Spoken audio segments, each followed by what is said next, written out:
Wales take on the mighty All Blacks live from 5:10 as our autumn international coverage continues. Right now though on BBC Two and the BBC HD channel, football. Mark Chapman rounds up the afternoon's results.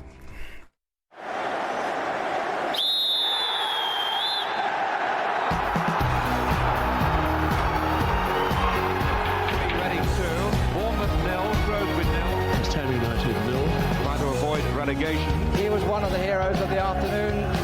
Applause from the away supporters. The latest score is Wimbledon go through to the Premier. John Terry's tears, we all remember. It was too crucial week.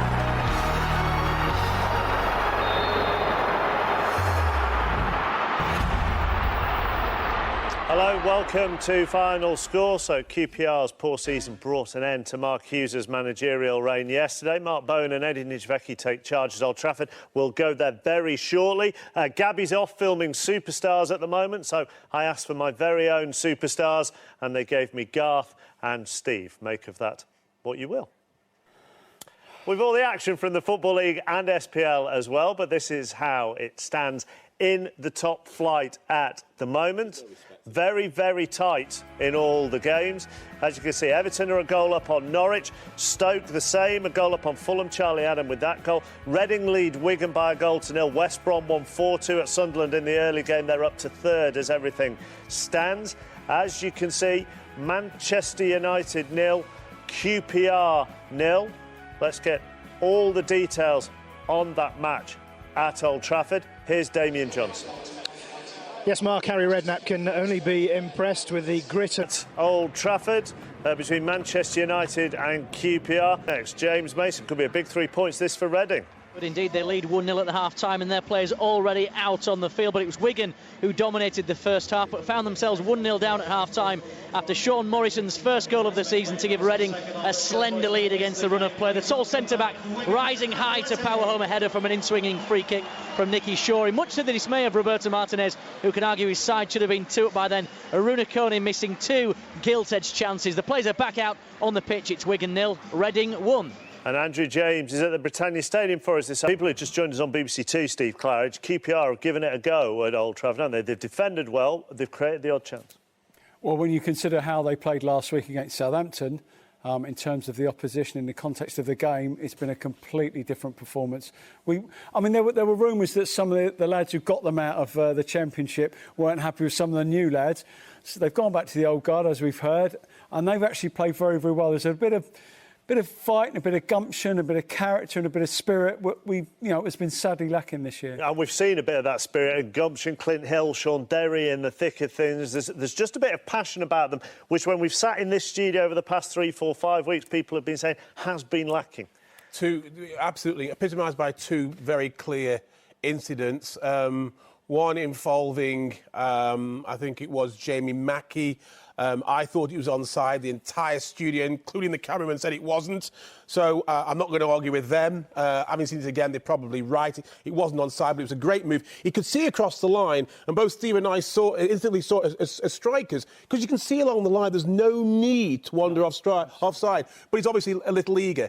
But it's chalked off 0-0. But it's an indication of how well QPR have played. What they've done is they've set up as a 4-5-1. They've been decent defensive. They've got tackles in, they've got blocks, but there's a threat going forward as well, Garth, isn't there? Cisse has led the line well. He's held the ball up well. They've got in contact with him, and that was just a perfect example of how they could be ahead in this game. Or to just say, you can see that they're coming out here at Old Trafford. This game's probably about 5 minutes behind the 3 o'clock kickoffs because there was a delay in the first half getting underway because Julio Cesar had the wrong kind of tape on his socks. There was another incident involving Clint Hill and Ashley Young. You'll see it on Match of the Day tonight, where it looks as though Clint Hill has pushed Ashley Young, but the feeling is from the entire QPR centre defence, they think Ashley Young's gone down too easy. And they are furious about it. Ashley tries to defend himself. Everett gets involved.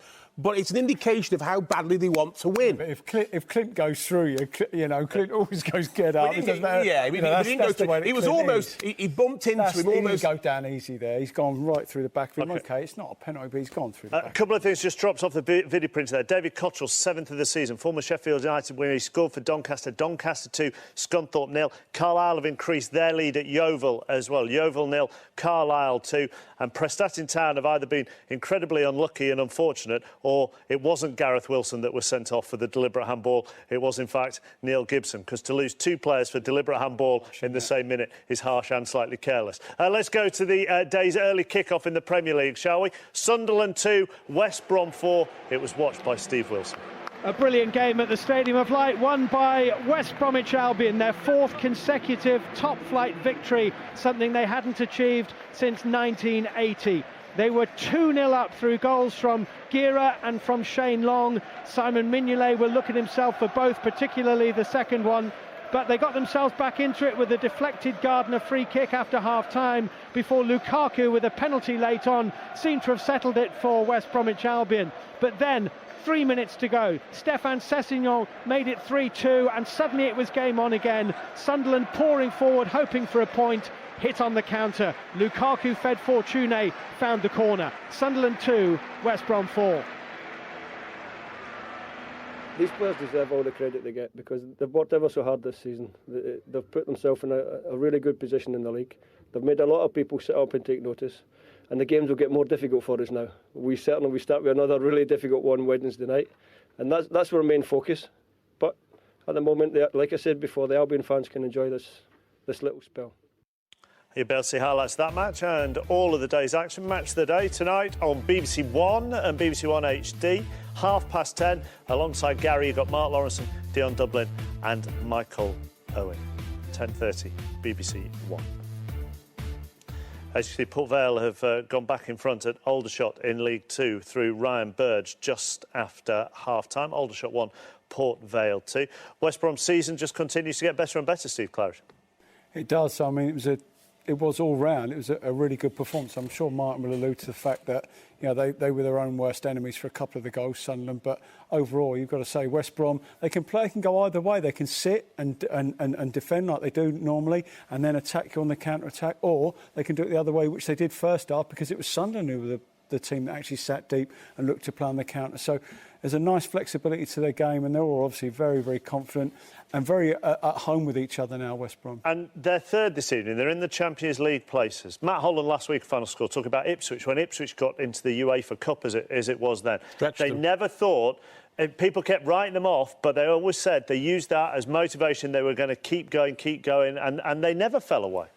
There's no doubt about it. Roy Hodgson, I think, set a very, very good platform for Steve Clarke to come in and build on. But build on it, he has. They're third. I was just trying to think, as you were talking then, when was the last time that West Brom went second? They're 1 point behind United, as it stands. And I think you probably have to go back to the late 70s. Well, I tell you what, you keep thinking that, see if you can dredge it from somewhere back there. And whilst you do, there's been a goal involving the leaders in the Championship. Are Palace ahead at Leeds? Harry Grayson. They are not. It's Leeds United. Becchio has scored after 52 minutes. Bit of a mix-up by Garvin in the Palace defence. The cross came over from Peltier. Garvin made a hash of it, and Becchio scored from close range. Leeds 1, Palace 0. How about that? 12 for the season for Luciano Becchio, and as you can see, Walsall are back on level terms with Hartlepool. Walsall 1, Hartlepool 1. They're going to try and get their first win in 11 league outings at Walsall. Goal at Blackpool next. 2-0 down they were to Watford at half-time. Derm Tanner. Better news for Blackpool, because they got one back. Kevin Phillips bundling in a low effort from Basham. They're back in it. Goal on 51 minutes. It's Blackpool 1, Watford 2. Palace are behind at Leeds. Cardiff could take advantage at Barnsley. Adam Pope. They are still leading by a goal to nil. Ben Nugent's first half header divides the two sides, but Barnsley have come out strong in the second half. Craig Davis and Jacob Mellors either side of the break. Low shots forcing fine saves from David Marshall. Barnsley 0, Cardiff 1. Middlesbrough also in the thick of it at the top end of the Championship. They went in at half-time 1-1 with Bristol City. Steve Sutton. Yes, they're in the thick of the mist as well at the moment, Mark, but they very nearly cut their way through the mist and took the lead. A bizarre goal it would have been. It was a corner from the left. The keeper knocked it it out. It hit the back of a Bristol defender. Was it over the line or not? We'll take a replay on Football League Show tonight to determine that. And Bristol City have almost hit back and just hit the bar. But it remains 1-1. Dundee United weren't behind for very long at Ross County, were they? Johnny Russell's 8th of the season, 7 minutes into the second half, has brought them back on level terms. Ross County won, Dundee United won. Back to the Championship in England. A dreadful first half for Ipswich at home to Peterborough. Have they improved in the second? Mark Webber. Yes, they have. Mick McCarthy's had words and it's worked. They've come out like a rocket. Danny Higginbotham having a shot deflected wide a few moments ago. They've had 2 corners. Far much more impetus on the front end for them, but they are still 1-0 down to Peterborough. And we're going to go to Hillsborough next. Sheffield Wednesday were 1 down to Leicester. Peter Slater. Still are, could have been 2 down early in the second half. Ben Marshall, who had a really good loan spell here last season. Sheffield Wednesday really wanted to keep him. Went to Leicester instead, had a shot which Chris Kirkland turned around the post for a corner. Just don't really see where a Sheffield Wednesday goal is coming from. Maybe from a set piece. 7 minutes played second half. Sheffield Wednesday 0, Leicester 1. Queen of the South, atop of Scottish Division 2. Nicholas Clark, 16th of the season, has increased their lead over Ayr. Queen of the South 2, Ayr 0. Palace losing at Leeds. It gets better for Cardiff at Barnsley. Adam Pope. It does. They lead by 2-0. Another header, this time from Aaron Gunnarsson with his 5th of the season, rising from the corner. It had been forced after Helgeson's point-blank shot had been brilliantly saved by Luke Steele, but Barnsley now 2 behind to Cardiff City at Oakwell. To Molineux next, where it was all square at half-time between Wolves and Nottingham Forest. Ivan Gaskell. Just 3 words to say to you: wet, wet, wet. And that's starting to dictate the way that this game is shaped up. Mistakes creeping in, the ball is flying all over the place. It's hard for the keepers to hold. Simon Cox, though, saw, unfortunately for him, Carl Ikeme hold the one decent shot of this second half. It was a decent shot. It was a well-taken save too. But it's a bright, lively game, and with these conditions, with these wet conditions, I suspect there'll be more goals, there'll be mistakes too. 1-1. He is my sweet little mystery, is Ivan Gaskell. Right, to Old Trafford next, where this could be a mystery for Manchester United fans. Damien Johnson. Yeah, we stand on the verge of a major upset here. The bottom club, Queen's Park Rangers, are ahead. They lead through a goal, a poached effort from the recalled Jamie Mackey. One of those players who didn't get much of a look in under Mark Hughes. It was saved low by the United keeper Anders Lindegaard, but there was Mackey, who's been impressive all afternoon, to follow it, poke the ball home, and wild celebrations away to my right. Harry Redknapp's enjoying it too, I'm sure. Yeah, he's watching on in the director's box. Garth, you said it was deserved as well. Absolutely deserved. And what was really telling, that as Kieran Dyer takes the ball into the box, I count 6 QPR players in the box. That's their intent, and that's the difference between what happened last week against Southampton and this week. Yes, the new manager's in the stand, and yes, they're playing for their lives, but, you know, it's a different QPR this week. Manchester United have conceded 9 goals now in the first 15 minutes after half-time this season. Yeah, and they've also conceded goals early in the first half as well. We've seen them go numerous times. You know, they go behind almost in, I think, 12 times in 20 games this season that they've gone behind. Just incredible. I mean, they're just looking that little bit off the pace. I mean, they've had 1 or 2 chances, but half chances at best. They haven't cut QPR open, and it's looked a little bit lopsided. I'm not quite sure how you're fitting the Welbecks, the Rooneys, and the Van Persies in that same side. They look a little bit unbalanced, and it's not happened for them. Not enough width. They haven't got down the outside. They haven't got the ball in that respect. And QPR have actually defended very well, and have got a really. You talk about the balance. They play one up front. We've just said they've got 6 people in the box. You know, in that one instance, so they've got a real nice balance of getting people goal side when they need to, but also getting people, you know, into the box and supporting the front player when they need to do that as well. Baring your teeth there, Garth. The Manchester United have just had an attack, and QPR once again have broken brilliantly. I think it's Cisse, Mackey's on his right-hand side. It's 2v2, and all that Cisse's got to do is play Mackey, put him in, he's got a great chance, and he doesn't. He's greedy, he's selfish, and he really could have put QPR in a really good position. OK, Partick in Scottish Division 1 have won 6 out of 6 at home this season. They're the leaders, and they're ahead again at home to Livingston through Aaron Sinclair. Bradford back on level terms with Bristol Rovers, and Brighton have taken the lead against Bolton. Remember, they missed a penalty in the first half. Bruno Salter has put them ahead 9 minutes into the second. Back to Old Trafford, where QPR are threatening again, Damien Johnson. Yeah, I can only second what Garth said. It was foolish, really, from Cisse. He had a chance to play Mackey in Mackie would have been through in on goal, but they've won a free kick on the edge of the area, Queen's Park Rangers. A foul from Paul Scholes. Tarapt is lining it up, and the wall is being retreated. It's statutory 10 metres by the referee Lee Probert. Might be worth staying with me to see what the outcome of this is. Queen's Park Rangers ahead through Jamie Mackie. Here's Tarapt, just over the bar. And United are rocking here. They trail 1-0. 12 for the season and 11 in the league for Britta Sombalonga for Southend. They're back on level terms. Southend 1, Rochdale 1. And what a strike they have just witnessed at Molineux, although the home fans won't be that appreciative of it. Ivan Gaskell. Well, it's funny you should say that, Mark, because I've just seen something I've rarely witnessed at a ground where, you know, it's competition, it's fierce, and often away players aren't exactly warmly welcome. But Adlen Guediora's strike, as you say, an absolutely fabulous goal. He picked the ball up in his own half, knocked it wide, and then went for the return, and then strode forward and really struck a beauty past Ikemi. He never saw it, did the keeper. It was beautifully taken. He didn't celebrate, and there was warm applause from the Wolves supporters. I've rarely seen that. I think it was as much appreciating the strike as it was the fact he didn't celebrate against his former club. But what a goal, and Forrester in front. That's his third goal of the season on his return to Molineux, Adlen Guediora. Right, DW Stadium next. Reading a goal up last time with James Mason. It's Not now anymore. It's now all square, Mark. Wigan have equalised. Jordi Gomez firing the ball past Adam Federici at the second attempt, created by Franco Di Santo, a second-half substitute, and it's been coming for Wigan. Franco Di Santo missed a gilt-edged chance inside the first minute of the second half, but they're now level and could go on and win this. It's 1-1. Let's go back to Portman Road. Ipswich a goal down at Peterborough. The home fans any happier because there's been a goal? Mark Webber. Oh, they're bouncing in the rain now. Ipswich 1, Peterborough 1. It was a penalty, and DJ Campbell knocked it straight in. He got it after Lee Martin was brought down in the area. Ipswich 1, Peterborough 1. Southend now have taken the lead. 2 quick goals for them. Southend 2, Rochdale 1. Gavin Tomlin, 7th of the season. That's his 6th in the league. I told you that Brighton had taken the lead against Bolton. Let's get details of that from Tony Husband. I can probably give you details almost of a second goal for Brighton, but Orlandi's effort is beaten away by Bogdan at the near post. Brighton have dominated so much of this game. In front 8 minutes into the second half, though, the Spanish defender Bruno, his first goal for the club, a free kick headed out of the penalty area. He just chested it down and then volleyed it in from 25 yards. Certainly one to watch. It's 1-0 Brighton.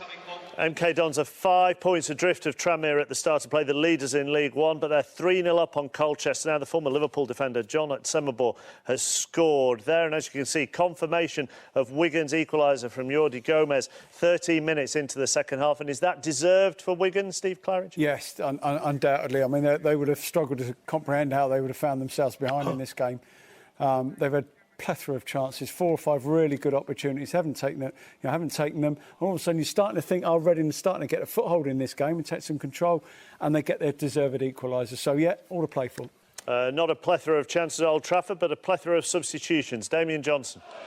Yes, the hero from Aston Villa a few weeks ago, Chicharito. Javier Hernandez is on for Ashley Young, and Paul Scholes has departed. Anderson has come on in his place. United are pressing for an equaliser. They still trail to that goal from Jamie Mackie. QPR good value for their lead. They've defended well. They've attacked on the break, and they took their chance when it came. And Mackie's goal has given them the advantage here. 1-0. OK, Xander Diamond, the Burton captain, has been sent off in their game. Burton are down to 10 men. They're at Wycombe this afternoon, and you can see it probably resulted in that penalty that Joel Grant has scored 12 minutes into the second half. His 6th of the season, his 5th in the league. Wycombe 2, Burton Albion 0. To Goodison Park next. Any sign of an equaliser for Norwich? Will Perry. Well, yeah, Norwich still trail Everton by a goal to 0, but Chris Hughton's side have responded really well, Chappers, in the second half here. They've had 2 good chances. A free kick from Anthony Pilkington about 20 yards out. Right-footed he took it. He tried to pick out the top left corner. Tim Howard scrambled across to his right-hand side and fumbled and managed to keep the ball out. And then just moments later, a 40-yard ball from Stephen Whittaker down the right-hand side. Picked out Grant Holt, who beat the offside trap. And Howard came out well to meet that and stop Holt getting a foot on it. And one chance for Everton. Thomas Hitzelsberger, a little dink ball through for Sylvain Distin, whose header was easy for John Ruddy to gather. But Everton still lead, much better from Norwich. Everton 1, Norwich 0. No win in 4 for Torquay. Looks like they're going to bring that run to an end, doesn't it? They're 2-0 up at York in League 2 thanks to Joe Ostler's goal. Doncaster now 3-0 up at Scunthorpe. Rob Jones has scored that, and the first goal of the afternoon's gone in at the Valley. John Anderson. Yes, Charlton have made their numerical advantage count, scoring on the hour. It was a run down the right-hand side by Bradley Pritchard, a low ball into the box by him, and Rob Hulse was on hand on the edge of the 6-yard box to just clip the ball into the net. And Huddersfield, who'd started well this half with 10 men, now have it all to do. Charlton 1, Huddersfield 0. Second of the afternoon for Luke Chadwick. MK Dons all over Colchester, aren't they? Bristol Rovers now lead Bradford by 3-2. It's a real seesaw game there. Michael Smith with that goal. And as you can see, just on the video printer, there could be a shock at the Riverside. Steve Sutton. Yes, it's Middlesbrough 1, Bristol City 2. City in the lead for the second time, and Stephen Pearson with the goal. Again, a cross leaving Middlesbrough vulnerable at the back, and Pearson with the easiest of side-foot chances to put it into the back of the net. Middlesbrough 1, Bristol City 2. 6 for the season for Kevin Lisby, and Leyton Orient are now 2-0 up on Preston, and Laurie Della Valle, former Liverpool kid, another former Liverpool kid scoring today. Crawley by a 0-0. That's his third of the season, and Dundee are back on level terms at St Mirren. Ryan Conroy from the penalty spot. Dundee down to 10 men there, but it's St Mirren 1, Dundee 1. Back to the Premier League in England. Stoke a goal up on Fulham. Is it comfortable for them? Andrew James. It's getting more comfortable for them, really, Mark. Still Stoke 1, Fulham 0. Charlie Adams' second goal here in a fortnight separates the two sides. We've had driving rain throughout, and it was really always going to be about who adapted best to the conditions. Fulham started brightly, but once Stoke got control, they've stayed in control. Fulham have 4 players wearing gloves. Admittedly, one of those is the goalkeeper Sforza, but you can't really do that at Stoke and expect to win the battle of physicality. It's Stoke 1, Fulham 0. 5 for the season for Billy Painter. Doncaster are racking them up at home to Scunthorpe. They're now lead by 4-0. Into the SPL, Roddy, any sign of a goal at Celtic? Not unless they get one from this corner kick. The predominant tone has been scunneredness, as we say in Scotland. The crowd thoroughly disenchanted with Celtic's attempts.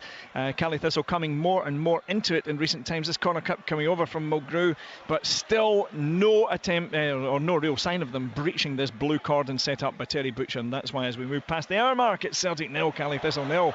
Dundee United have only won 1 of their last 5, but they've turned things round against Ross County. 1 goal down, they now lead 2-1 thanks to Stuart Armstrong's goal, and Yeovil have pulled one back. Ruben Reid, that's his 5th of the season, 3rd in the league. Yeovil 1, Carlisle 2, and it gets worse for Colchester getting thrashed at MK Dons.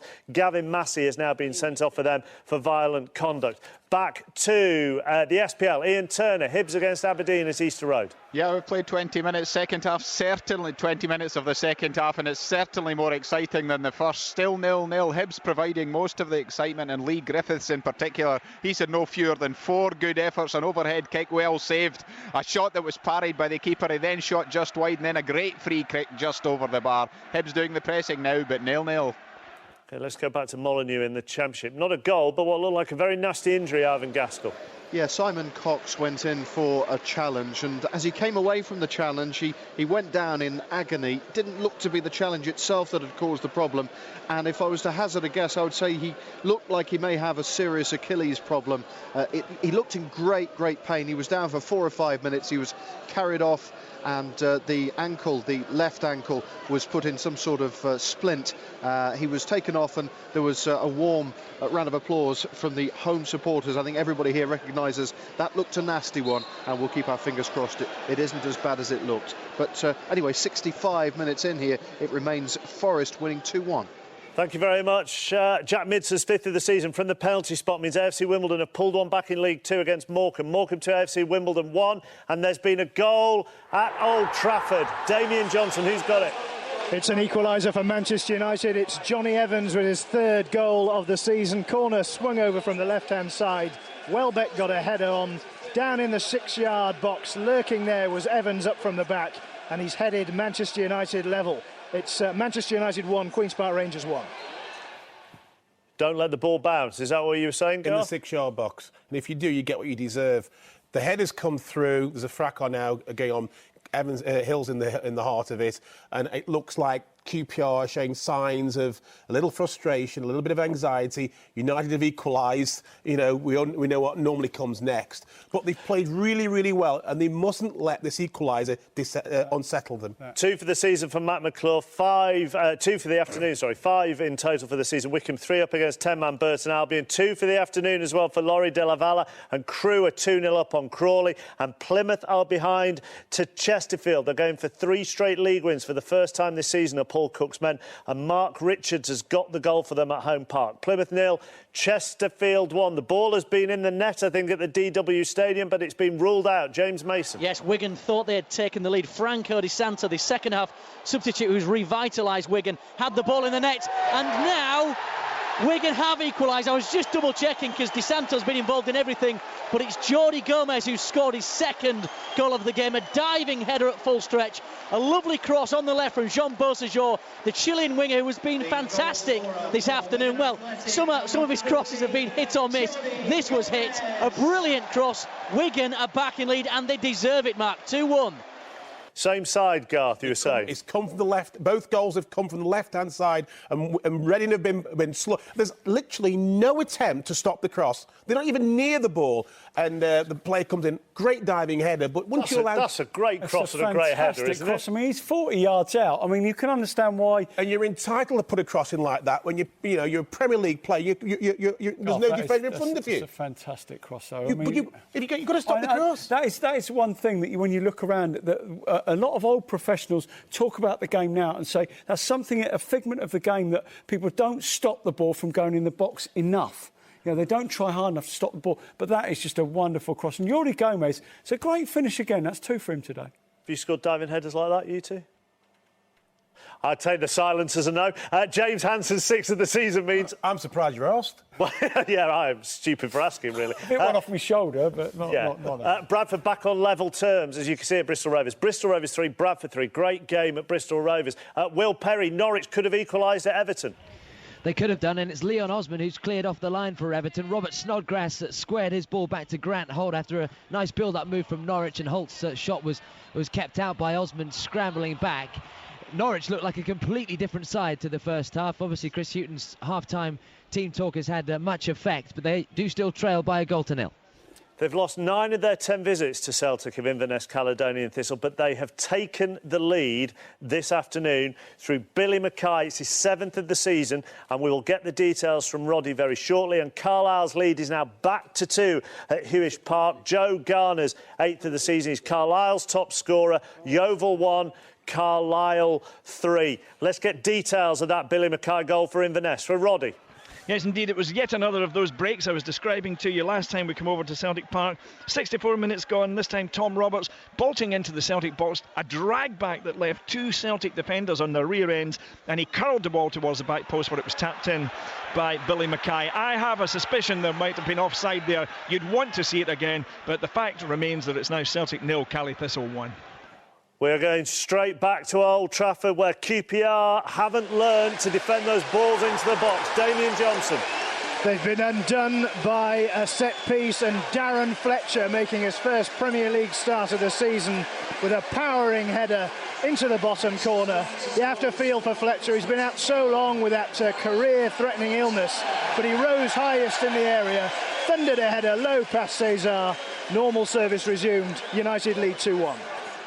Going to come back to get your thoughts on that very shortly. We're going to go to Derm Tanner, though, at Bloomfield Road. Derm.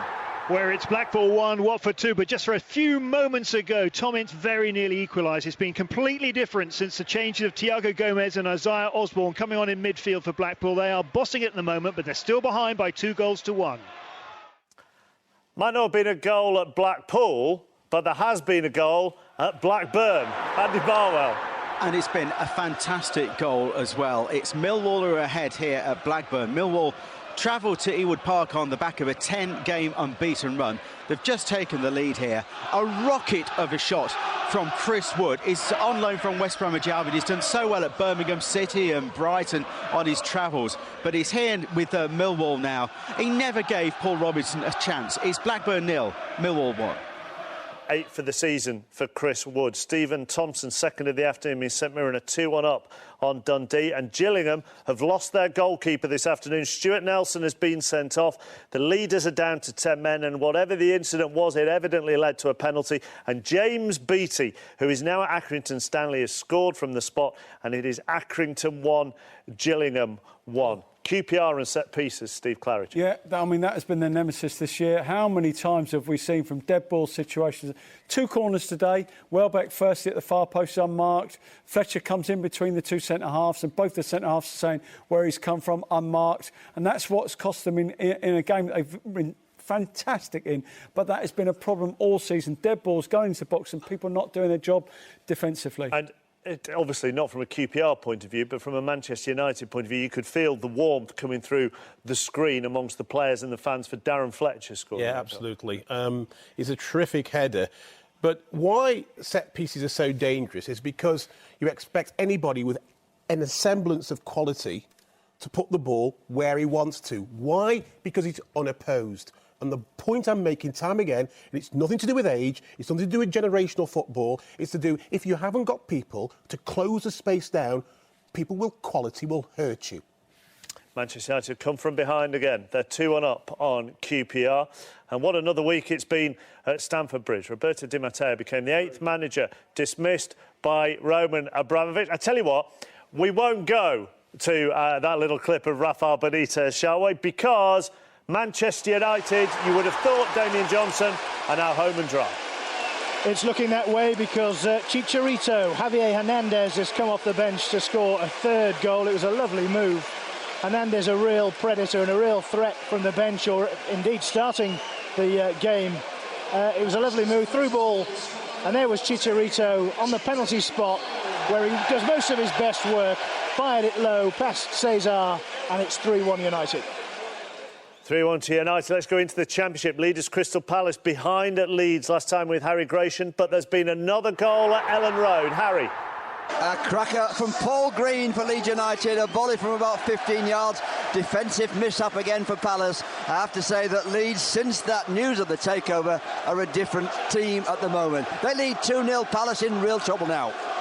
They are, and as things stand, Cardiff will be top of the Championship tonight on 37 points. Palace would have 36, Leicester would have 33. Steve Claridge. I was just saying two substitutes involved there. Anderson, great break, fantastic ball, Chicharito. I mean, what a great finish. But it was interesting to see Sir Alex's reaction after the first goal when they got back to level terms. Didn't move.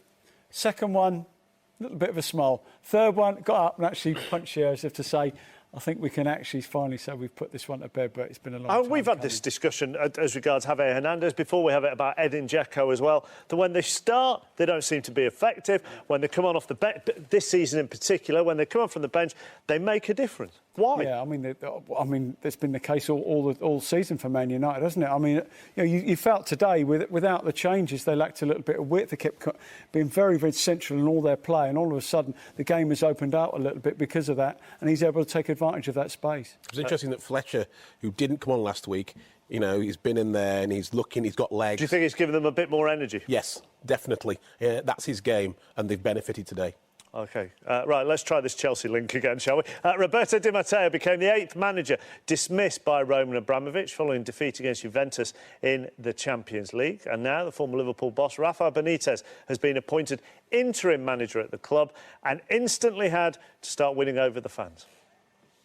So I was waiting for this opportunity and really pleased because, as I said before, and you have a lot of comments in the press about different teams. I could be in teams with 3-4 years of contract, good salaries. I could go to another continent with big money, but I wanted to stay in Europe. I wanted to stay in England. Always I say my priority was the Premier League. So really pleased, really happy to be in the Premier League again, and in a top side that can fight, can win trophies. What I have in my head is to win every game. To win, we have 5 trophies to fight for, so I will try to win from day one. And at the end, we will see what happens. So in football, in life, you never know.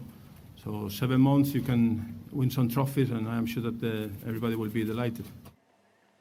You can get highlights of Chelsea against Manchester City on Match of the Day 2 tomorrow night. That's on BBC One at 10:25 p.m. and you'll be able to hear the game live on 5 Live. I'll be at Stamford Bridge with all the build-up from 3. Kick-off is at 4. Celtic are losing this afternoon. Aberdeen or Hibs could take advantage, and there's been a goal at Easter Road. Ian Turner. And it's gone to Aberdeen second place. Hibs are losing. They trail 1-0, and Hibs have the better of the second half with Lee Griffiths no fewer than 5 good chances, but it was Niall McGinn, Aberdeen's top scorer. He has grabbed his 8th of the season. A move down the left. Hibs failed to clear the cross when it came in. McGinn was there, took his time, placed it into the corner. Hibs 0, Aberdeen 1. Jensen Murray Williams' 5th league goal of the season means Port Vale are now 3-1 up on Aldershot, also in League 2. Southend 3-1 up on Rochdale. There were a goal down at Roots Hall. Mark Laird 13 minutes from time, and Bury have taken the lead again against Bournemouth. It's Bury 2, Bournemouth 1. David Worrell with that goal. They're going for a 4th straight win over Bournemouth at Bury. And in the Championship, Peter Slater's seen another goal at Hillsborough. And there are 3,500 very excited Leicester City supporters. I think they're going to confirm their victory now. 14 minutes from time, Ben Marshall scored it with a powerful shot from the edge of the penalty area. He didn't celebrate in respect, I think, of the time he spent here at Hillsborough. I said Sheffield Wednesday were going to find it very difficult to get back into this game. It's almost impossible for them to do it now. 40 minutes left for play. Sheffield Wednesday 0, Leicester City 2. A hat-trick for Kevin Ellison this afternoon, 8 for the season. Morecambe 3, AFC Wimbledon 1. Northampton back on level terms through Clive Platt, 14 minutes from time. Oxford 1, Northampton 1, and confirmation of Ben Marshall's goal for Leicester at Hillsborough. Right, there's been another goal at Oakwell. Big one this, because Cardiff could be top tonight to get the 3 points. Adam Pope. They're going to have to hang on, though, because it's Barnsley 1, Cardiff City 2. And it's the former Chelsea man, Jacob Mellis, that has Barnsley back in it. It's what they've deserved. Cross on the right-hand side. Greening involved on his debut. Mellis, the final man at the back post to turn it back across David Marshall. It's going to be an edgy finish for Cardiff. Barnsley 1, Cardiff 2. You may have noticed Steve Claridge doing something during that. To be honest with you, I'm not sure what he was doing, but I think he was reacting to a goal at Wigan. James Mason. No. Yes, sadly for Wigan and for Ali Al-Habsi, a goal out of nothing, and probably one he won't want to watch again tonight, a match of the day. It was some good play from Reading in the box. Jason Roberts striking the ball forward before the ball came to the edge of the box. It was ballooned up in the air. It looked like it was going out. Al-Habsi jumped to get it, dropped the ball into his own net, tried to rescue it, and out of nothing, Reading are back in this game. Sadly, a real blooper, and it's 2-2. Can I just apologise for taking the mick out of how you were, because you were completely... Emma does that. No, I really am sorry, because you were completely right to react like that. You stood there like that. That is one of the most astonishing things you will see a goalkeeper do. Steve Clarke did a Garth Crooks. It was quite extraordinary, actually. Robson Carney's hit a shot, it's deflected, and Robson Carney's actually just stood there looking to see. It's gone up in the air, up in the air. It's one of those, it's just come underneath the bar. And Al-Habsi has gone to pat it over, he's patted it onto the bar, it's come back off the bar, hit him on the back of the head and dropped into the back of the net. And literally, the ball's just bobbled up to him, and he's literally can catch it, he can do anything with it, and finish it, getting himself in such a muddle to 1 down. Match the day, 10:30 tonight on BBC One. Cheltenham are going for a 4th successive home league win. They've taken the lead against Barnet. Only 10 minutes to go there, but Jeff Goulding's given them the lead. MK Dons have won that, haven't they? Ryan Lowe, 8 minutes from time. It's MK Dons 5, Colchester 1. Confirmation of the Jacob Mellis goal, his 3rd of the season for Barnsley. Barnsley 1, Cardiff 2. And Tranmere, the League One leaders, are ahead against Stevenage through Jake Cassidy is their top scorer. It's his 11th of the season. Stevenage 0, Tranmere 1, and Oxford United are back in front against Northampton. Not long ago that Clive Patter equalised for Northampton, but now John Paul Pittman, 11 minutes from time, and Oxford, who are winless in their last 4, have taken the lead again. Oxford United 2, Northampton 1. What does Rafael Benitez have to do to win over the Chelsea fans? Win trophies. Win trophies? Yeah. He's very capable of it as well. So why are they anti? Well, he wasn't very complimentary about Chelsea through his term at Liverpool. Yeah. Some will look at his time at Liverpool and say he spent an awful lot of money, brought a lot of players in, and it didn't work. Inter didn't work at Inter, left Liverpool in 7th. So there are, of course, there's still question marks about him. Still to convince an awful lot of people. Did he not win the European Cup with Liverpool? while he was there. Yes, Garth, he did win the European Cup with Liverpool, and he won the FA Cup with them. And it didn't work. And he's won the Spanish League a couple of times. I think it worked. And not only that, I think there's a coach. Do you think he's become a bit of a caricature? Not just football fans, but the football media. Do you think we've turned him into a bit of a caricature? Yeah, I think we have, and I think that, and the media, you know, that's the risk you run when you have spats with Alex Ferguson and you have rants, you know, as he has done. But tactically, he's the only coach I've seen in the Premier League outwit Jose Mourinho on numerous occasions. Is to be taken seriously. Now, the one thing I would say to you is, of Roberto Mancini and Alex Ferguson, who do they fear most? Roberto Di Matteo or Rafa Benitez? I think Rafa Benitez. Well, interesting you say that, because Alex Ferguson and Rafa Benitez had a few spats down the years when Benitez was at Liverpool. Remember the famous fax rant, for example? Well, Ferguson has been at it again already, claiming Benitez is lucky with his timing in taking on the Chelsea job.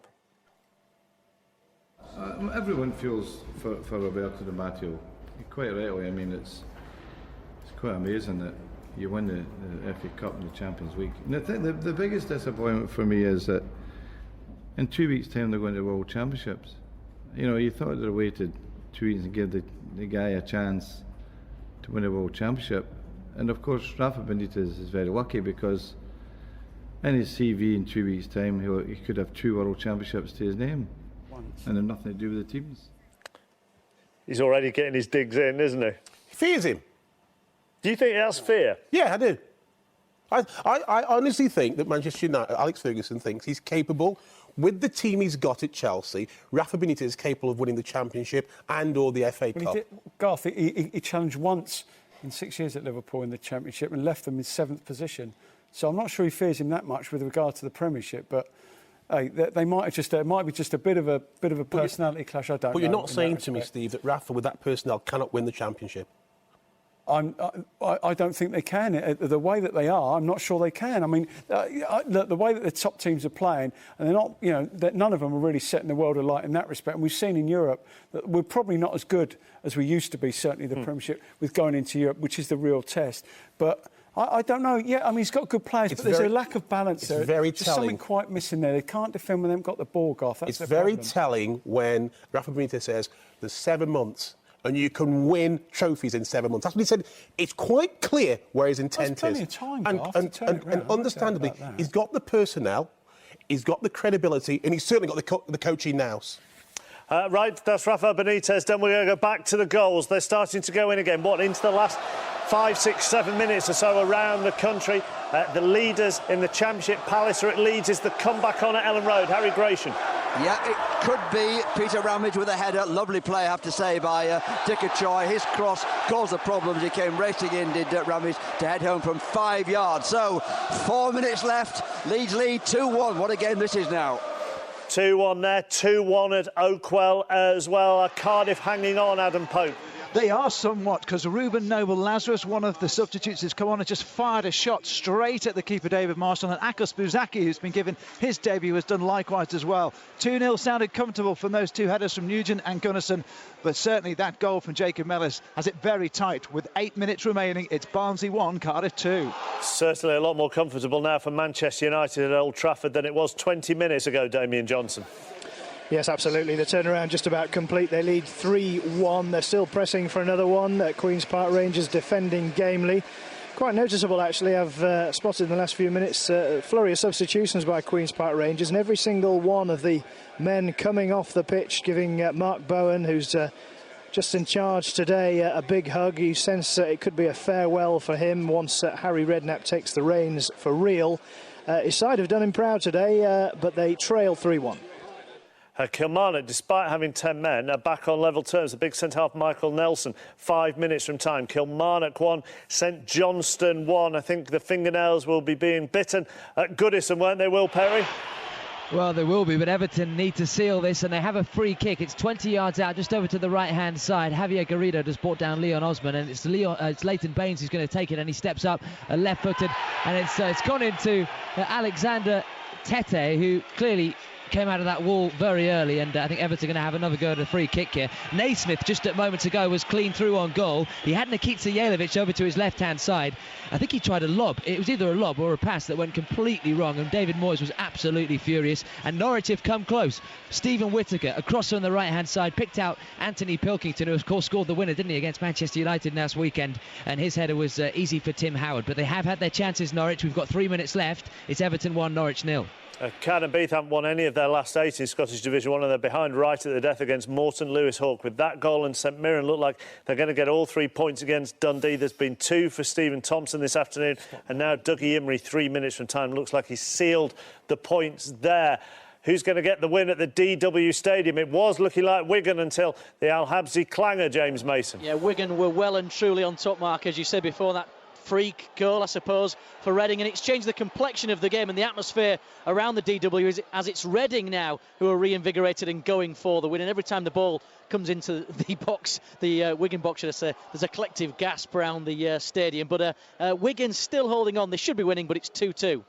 We ought to say in Al Habsi's defence, he's probably won them more points than he's lost at Wigan over the past couple of years. Let's go to Andrew James at the Britannia. Andrew. Still Stoke 1, Fulham 0 here, Mark, but really Fulham coming back into this game strongly. It's by no means won for Stoke with 2 minutes of normal time left to play. Fulham have sent on substitutes like Duff and Roddy Agers on there as well, and they look a far more threatening force than they have done previously in the game. Stoke, though, hanging on. Stoke 1, Fulham 0. Got to go back to the Riverside where there's a late goal in the game involving Middlesbrough and Bristol City. Steve Sutton. Yes, there is. I think it's game over for Middlesbrough. Middlesbrough 1, Bristol City 3. Substitute Stephen Davis putting it beyond Middlesbrough's grasp. Middlesbrough pressing for an equaliser, left themselves open at the back, and Stephen Davis with the simplest of chances. Middlesbrough 1, City 3. No win in 11 going into that game at the Riverside for Bristol City. As Steve Claridge just said, where's that come from? Whilst we try and find an answer to that, we'll go to Roddy Forsyth at Celtic, where the home side are trying to find a goal. Yes, you know, when the police use one of those big metal battering rams to break down doors, well, Celtic have got a green one and have been hammering at Cally Thistle's door, but they haven't succeeded in getting anywhere. In fact, just a few moments before you came here, there was a shot by Billy Mackay, the scorer of the goal that separates these sides, and it cracked off Fraser Forster's crossbar, fell back to Aaron Doran. He had a clear sight of goal, but Celtic managed to block it on the line. Otherwise, they'd be 2-0 down. There are only 4 minutes left, and Celtic are trailing by 1-0. Last weekend, Everton dominated, didn't take their chances, and were made to pay by Reading. Has lightning struck twice? Will Perry at Goodison? Wow, it absolutely has, and it's been coming as well. It's Everton 1, Norwich 1. It was a cross from the right-hand side from Javier Garrido, the man on loan from Lazio. It's Sebastian Pazong, as I look at the replay, who headers down into the ground. Tim Howard gets something to it. It comes up off the top of the bar, and I think it's Grant Holt who's got something to it. Let me have a look here. Yeah, it's Grant Holt right on the line who headers past Tim Howard, and that is a massive goal for Norwich. Everton haven't kept a clean sheet since September. You could sense it coming. You could really feel it coming. And Norwich are going to go away from Goodison Park with a point. Everton 1, Norwich 1. Bournemouth had yet to lose since Eddie Howe returned to the club, and they've grabbed a late equaliser at Bury through Brett Pittman right on the 90th minute. And Millwall are the form team in the Championship, and their run just keeps going. Andy Barwell, tell us about James Henry's goal. Yes, the Millwall fans in very good voice. They lead here at Blackburn by 2-0. Chris Wood with the first goal, that was a cracker. This one was just as special. Brilliant technique by James Henry, 25 yards out, belted it home. Brilliant goal. It looks like it's all over here. It's Blackburn 0, Millwall 2. Late goal for St Johnstone at Kilmarnock. Rowan Vine has scored that with a minute to go, and you've just seen it go through. Huddersfield have managed to equalise at the Valley. John Anderson. Yes, they have, and with 10 men as well from the penalty spot. 5 minutes left. A cross played in from the right-hand side. Everybody went up for the ball at the back stick. The referee pointed to the penalty spot after Peter Clark, the Huddersfield skipper, was fouled, and Adam Clayton stepped up to send Ben Hamer the wrong way to salvage a point for the 10-man Terriers. It's 1-1. Happening in the last few minutes, isn't it, here on Final Score? Disallowed goal at the Britannia Stadium. Andrew James. Yes, it was a disallowed goal for Stoke. Kenwyne Jones, the man with the ball in the net. There was a couple of players in potentially offside positions, but it was Kenwyne Jones who put the ball in the net. It was given off, but Fulham now have a free kick at the other end, but they've wasted the opportunity. Marvellous chance for them after handball against Cameron, but they've wasted it. Still playing. 3 minutes of stoppage time remaining, Mark, and it's Stoke 1, Fulham 0 still. OK, the goals continue to go in as we wait for the final whistles. Back in the Championship, Blackpool against Watford. Derm Tanner. They're getting used to these late equalisers at Blackpool, and they've done it again. 2-2 after a very late goal from Osborne. An absolute belter that's just perhaps rescued them yet another point. 2-2, seconds to go. And we've now got news of a red card at Barnsley. Adam Pope. Yes, it's a debut for Cardiff. Simon Lappin has received 2 cautions as they're hanging on by leading by 2-1. He's been sent to the stands, and Barnsley are pushing forward as they've got back into that game through that Jacob Mellis goal 15 minutes from time. We're heading towards added time. Barnsley have a corner. Can they pull off a stunning equaliser? They trail 2-1. Wigan. I tell you what. Goal. Oh, well called, Garth. Well called. There's been a goal at the DW Stadium, and Al Habsi can breathe a sigh of relief, James Mason. Nothing less than he deserves. He certainly can. He'll be buying the drinks tonight. He's on his knees. He's been hugged by one of the Wigan players as Jordi Gomez has scored a second-half hat-trick for Wigan. He will take all the plaudits, but all the hugs and all the pats on the back will go to Ali Al-Habsi, who waves at the Wigan fans. Goodness me, such drama. I will have to tear my notes up now. I was going to wrap up and say 2-2, but Wigan look like they've snatched all 3 points in the final moments. It's 3-2. Beausejour went straight to Al Habsi and gave him a massive hug. Yeah, and you said it's well deserved. Absolutely well deserved. I mean, I felt sorry for Al Habsi. As you said, you know, he saved more points than he's actually lost his team. Coney has been terrific today on the left, cuts it straight across for the lad to get his hat-trick. And to see that moment, it was terrific. Great moment. 6 for Sam Williams, a late winner, it looks like, for Dagenham and Redbridge. 6 for the season for him. Dagenham and Redbridge 1, Fleetwood 0. Final whistle has gone at Easter Road. Who's closed the gap on Celtic? Ian Turner. Aberdeen have denied Hibs the chance to take top spot in the SPL with a goal 14 minutes from time from top scorer Niall McGinn. Pat Fenlon will feel his side deserved at least a point, and he has a point because in the 25 minutes prior to McGinn's goal, Lee Griffiths had no fewer than 5 good efforts on target. None succeeded. McGinn struck as the home defence faltered, and the Dons go joint second. Hibs 0, Aberdeen 1. And remember, Celtic a goal down at home to Inverness Caledonian Thistle. They've lost 9 out of 10 at Celtic, have Inverness, managed by the former Rangers hero Terry Butcher, but they are winning there. You would not want to be doing the post-match interview with David Moyes. He's not happy. He is furious. He's just stormed off out of Goodison. He shook Chris Hughton's hand, to be fair to him, but stormed right down the stairs. He's furious. They just can't stop drawing. They create chances, but they let the opposition back in. It's happened again today for Everton. Goalwards from Sebastian Persong. Tim Howard tried to get something to it. He turned it up to the top of the bar, and I think it came down and bounced over the line. It's been given to Persong, but then Grant Holt was there just to make sure and head her over the line. I think the goal goes to Persong, but more importantly, Norwich have a point at Goodison Park very late on. Everton can't keep a clean sheet. They haven't done so since September. Everton 1, Norwich 1. A couple of late goals have gone in. Greg Tansey's 6th of the season, Stevenage 1, Tranmere 1, and Izzy McLeod has got his 11th of the season. Portsmouth late equaliser at the Ricoh against Coventry, and Al Habsi is celebrating at the DW Stadium. He is off the hook. 3 points for Wigan. James Mason. Indeed, a second-half hat-trick from Jordi Gomez has given Wigan their second home win of the season. Despite dominating the first half, they found themselves behind at the break.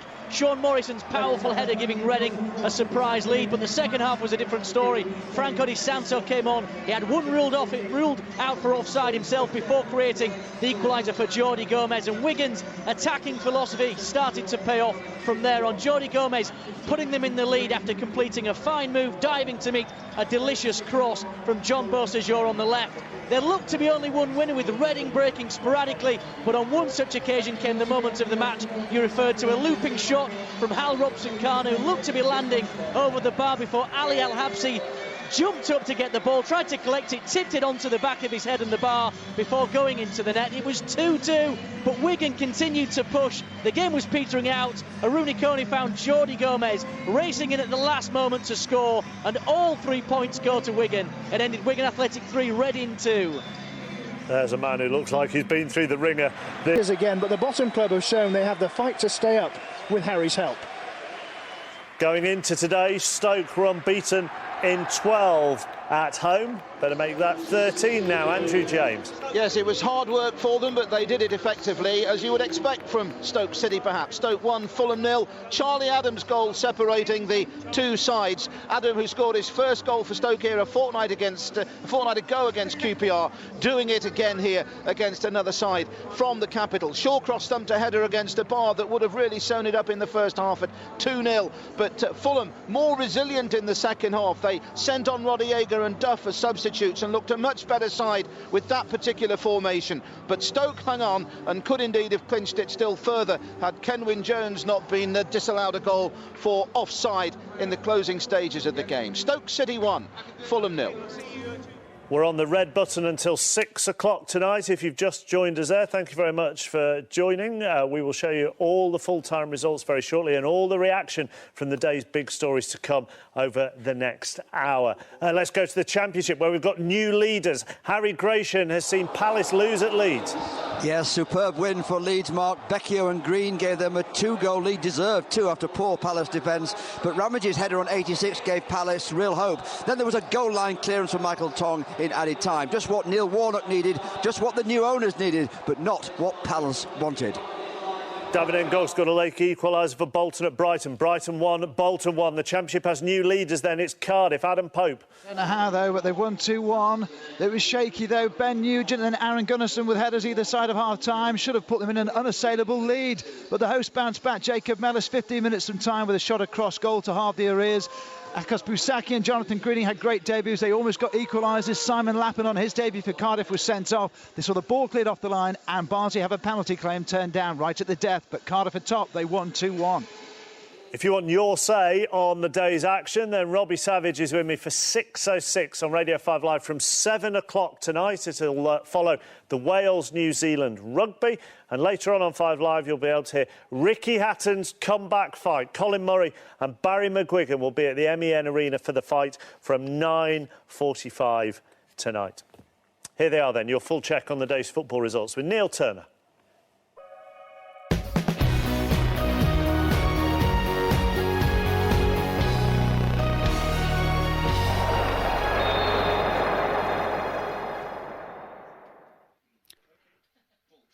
Barclays Premier League, the match at Villa Park between Aston Villa and Arsenal, an evening kick-off at 5:30. Everton 1, Norwich City 1. Manchester United 3, Queen's Park Rangers 1.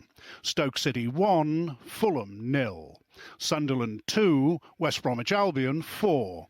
Wigan Athletic 3, Reading 2. The N-Power Championship, Barnsley 1, Cardiff City 2. Blackburn Rovers 0, Millwall 2. Blackpool 2, Watford 2. Brighton and Hove Albion 1, Bolton Wanderers 1. Charlton Athletic 1, Huddersfield Town 1.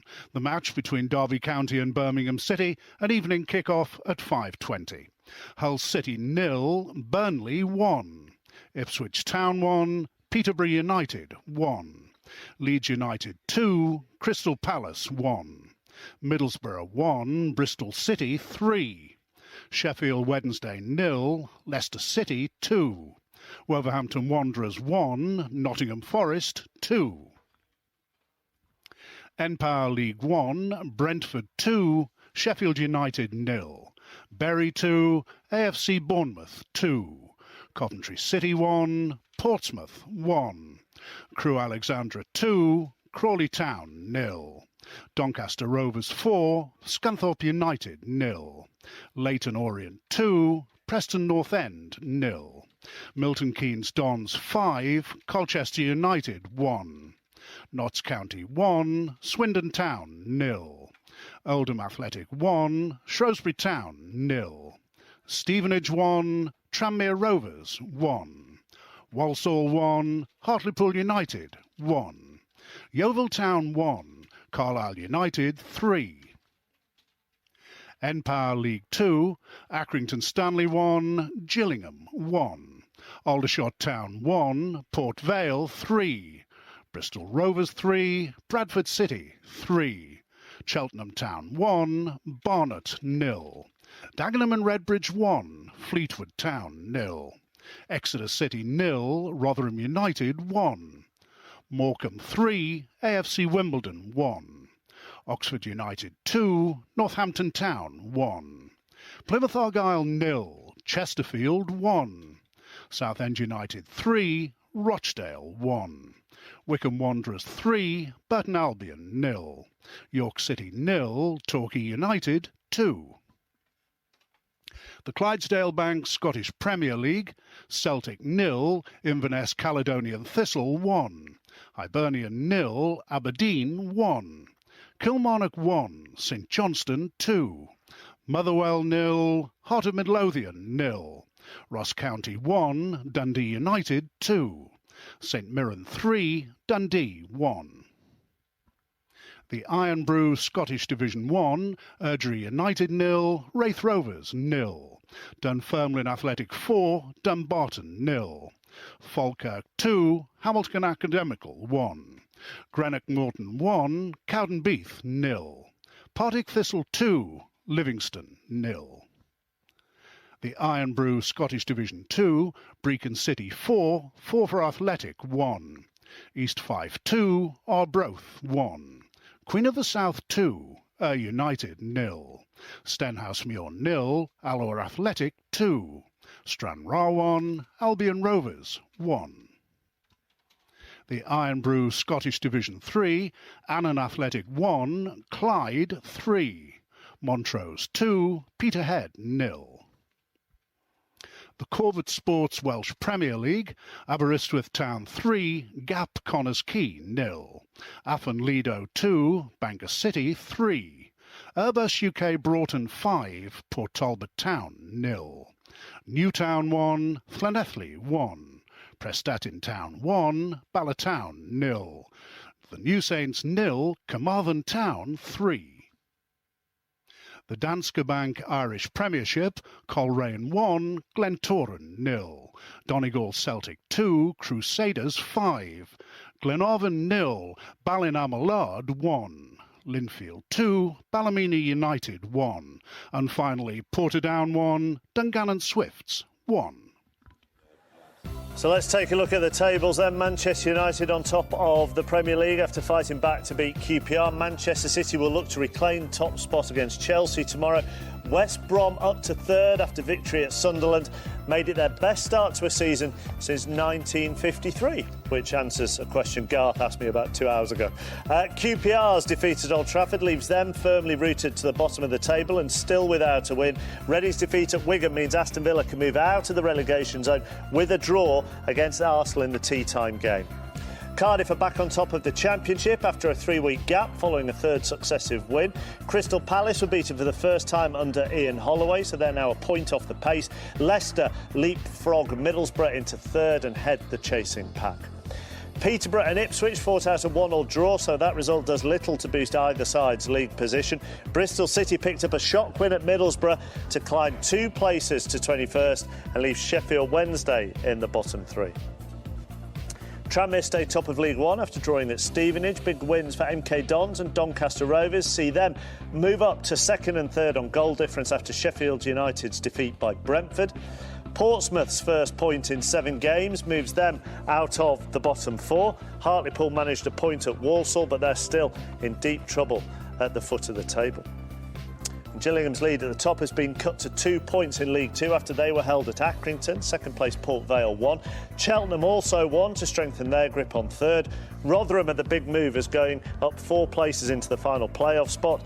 Barnet continue to prop up the Football League following an 11th defeat of the season. And Wycombe's second win in a week takes them out of the relegation zone at the expense of Aldershot. And Celtic continued to set the pace in the SPL despite suffering a home defeat to Inverness. Aberdeen move above Hibs after seeing them off. 5 points separate the top 7 clubs. Dundee adrift after losing the big game at the foot of the table to St Mirren. So an awful lot of football action for you to catch up on. Then Match of the Day tonight at 10:30 on BBC One with Gary, Mark Lawrence and Dion Dublin and Michael Owen. Match of the Day 2 tomorrow night is at 10:25 on BBC One, featuring Chelsea and Manchester City. And there is a bonus midweek Match of the Day on Wednesday night with the matches including Manchester United, City, Chelsea, Arsenal and Liverpool. Well, Manchester United have beaten QPR. Harry Redknapp was in attendance. He'll take them over properly on Monday. Were they lucky, Manchester United, Garth? I think they started slowly. They're very sluggish at the first 45 minutes, but once they got the equalised by Darren Fletcher, I think there was only one winner from that moment on. But a lot for Harry Redknapp to be cheerful about. QPR played like a proper Premier League side today. Well, we said, didn't we, before that, we said there was some games coming up. Could they win them? On that performance, and we had to see different performances for them to put those run of games and get some victories out of them. That performance today, I thought, was a lot to build and a lot of positives in that game. And yes, if they play like that, they can win us some of those games. Very quickly before we go to the rugby, performance of the day from West Brom, who are now third. Absolutely, it's been a long time, so you'll see boing boing baggies. I've since been in the third place, so all credit to them. And Norwich are now unbeaten in 6 as well. That's it from us on Final Score here on BBC Two and BBC HD this afternoon. Continued reaction and analysis with the boys on the Red Button and BBC Sport website till 6 p.m. But time now to cross the Millennium Stadium. It's Wales against New Zealand with John Inverdale.